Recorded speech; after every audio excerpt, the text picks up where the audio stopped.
நந்தியாவட்டம் flower வேணி கோர்க்கிறதுக்கு ஒவ்வொரு நந்தியாவட்டம் ஃப்ளவராக வரிசையாக எடுத்து கோர்த்துட்டே வரணும். ரவுண்ட் ஷேப்பில் கோர்த்து முடித்ததும் ஒரு வேணி எந்த அளவுக்கு உங்களுக்கு வேணி சைஸ் வேணுமோ அந்த அளவுக்கு கோர்த்துக்கலாம்.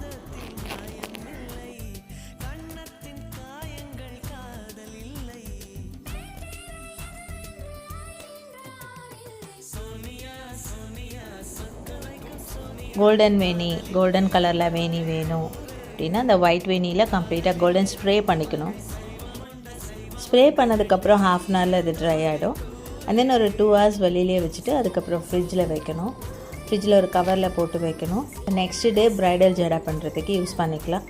ரொம்பவுமே சூப்பர்பாக இருக்கும். லைக் அந்த ஜடை மார்னிங் பட்டு சாரீ கோல்டன் பார்டர் அதோட ஆப்டாக மேட்ச் ஆகும். பர்ஃபெக்டாக இருக்கும். ட்ரை பண்ணி பாருங்கள்.